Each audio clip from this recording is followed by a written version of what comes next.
আপনি জানেন নিউ ইয়র্কে, আমি তো নিউ ইয়র্কে ছিলাম অনেকদিন, ওখানে ফিলিস্তিনিদের পক্ষে যখন আমরা মিছিল করেছি অনেক ইহুদি আমাদের সাথে মিছিলে দাঁড়িয়েছে, কারণ ওরাও জানে এই ভূখণ্ড ফিলিস্তিনিদের ভূখণ্ড। আওয়াজ করে বলো লালমনিরহাট ঠিক কি না? ইসরায়েলের রাজধানী খোদ তেল আবিবে অনেক ইহুদিরা বেঞ্জামিন নেতানিয়াহু তার বিরুদ্ধে মিছিল করেছে। তো তারা কি আমাদের শত্রু? না। অনেক খ্রিস্টান আমাদের সাথে আমাদের স্বার্থ রক্ষায় আমাদের পাশে দাঁড়িয়েছে। খেয়াল রাখবেন, হিন্দু আর হিন্দুত্ববাদ এক নয়, ইহুদি ধর্ম আর জায়নিজম এক নয়। জায়নিজমের বিরুদ্ধে আমাদের সংগ্রাম, আমাদের জেহাদ, চিল্লায় বলেন ঠিক কিনা? এই যে ফিলিস্তিনের ভাইরা, তারা তাদের স্বাধীনতা সংগ্রামের জন্য লড়াই করছে, করে যাচ্ছে, আমরা এটাকে সমর্থন জানাই, চিল্লায় বলেন ঠিক কিনা? কাশ্মীরের ভাইরা স্বাধীনতার জন্য সংগ্রাম করছে, আমরা সেই সংগ্রামকে সমর্থন জানাই, আওয়াজ করে বলো ঠিক কিনা? যারাই আমাদের ইসলামকে নিশ্চিহ্ন করতে চায় তাদের বিরুদ্ধে আমাদের সংগ্রাম, আওয়াজ করে বলতে হবে ঠিক কিনা? ওই সমস্ত দুর্বৃত্তদের সাথে আমাদের কোনো সম্পর্ক নাই। আমরা যদি ঐক্যবদ্ধ থাকতে পারি, ওই দুর্বৃত্তরা চান্স পাবে না। আমরা ঐক্যবদ্ধ থাকতে রাজি আছি। লালমনিরহাটের ভাইয়েরা, আমরা ঐক্যবদ্ধ থাকলে ওই দুর্বৃত্তদের কালো হাত ভেঙে দিতে আমাদের সময় লাগবে না। তাদের কালো হাত ভেঙে দিতে রাজি আছে মুসলমান? কারা কারা রাজি? দু হাত তুলে দেখাও। আমার প্রাণ প্রিয় লালমনিরহাটের ভাইয়েরা, শত্রু কাফের আর অশত্রু কাফেরের মধ্যে পার্থক্য আছে না নাই? আবু তালেবও মুশরিক, আবু জাহেলও মুশরিক, কিন্তু দুই মুশরিকে পার্থক্য আছে না নাই?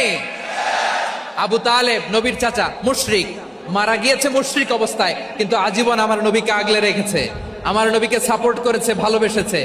আবু জাহেলও মুশরিক, মারা গিয়েছে মুশরিক হিসেবে, আজীবন আমার নবীর বিরুদ্ধাচারণ করেছে। আবু জাহেলের শক্তি, সামর্থ্য, স্ট্র্যাটেজি, প্ল্যান সব আমার নবীর বিরুদ্ধে ছিল। আবু জাহেলের কারণে একটা দিন শান্তিতে আমার নবী মক্কায় ঘুমাতে পারে নাই, চিল্লায় বলেন ঠিক কিনা? এজন্য রব্বুল আলামিন বলেন, লা ইয়ানহাকুমুল্লাহু আনিল্লাযীনা লাম ইউকাতিলুকুম ফিদ-দীনি ওয়া লাম ইখরিজুকুম মিন দিয়ারিকুম আন তাবাররুহুম ওয়া তুকসিতু ইলাইহিম ইন্নাল্লাহা ইউহিব্বুল মুকসিতিন। আল্লাহ বলে, গোলামেরা শোনো শোনো, যে সমস্ত অমুসলিম তোমাদের সাথে ধর্মযুদ্ধে লিপ্ত হয় না, তোমাদের বিরুদ্ধে যে সমস্ত অমুসলিম অস্ত্র ধরে না, যে সমস্ত অমুসলিম তোমাদেরকে তোমাদের জন্মস্থান থেকে, ভূখণ্ড থেকে তাড়িয়ে দেয় না, তাদের সাথে ভালো আচরণ করতে আমি আল্লাহ নিষেধ করি নাই। তাদের সাথে সদাচরণে কোনো নিষেধাজ্ঞা নাই, বরং তাদের সাথে সদাচরণ করো, এটাই আমি আল্লাহ চাই। তাহলে আমার যে অমুসলিমরা আমাদের সাথে শত্রুতা করে না, তুচ্ছতাচ্ছিল্য করে না, আমাদের ভূমি থেকে আমাদেরকে উচ্ছেদ করতে চায় না, আমাদের বিরুদ্ধে অস্ত্র ধরে না, ওই অমুসলিম ভাইদের সাথে আমাদের কোনো দ্বন্দ্ব আছে? কোনো বিরোধ আছে? বরং আছে ভালোবাসা। বরং আছে কি? এই ভালোবাসা দিয়ে আমরা বিশ্ব জয় করবো। রাজি আছো মুসলমান? আমাদের পুঁজি ভালোবাসা। আমাদের পুঁজি কি?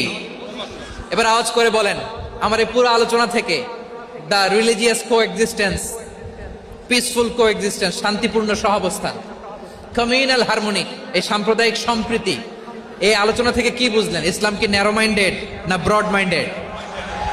এই ব্রড মাইন্ডেড হৃদয় নিয়ে, ভালোবাসা দিয়ে আমরা বিশ্ব জয় করতে চাই। রাজি আছেন? আল্লাহ কবুল করুক। আমরা সবাই পড়ি আমিন।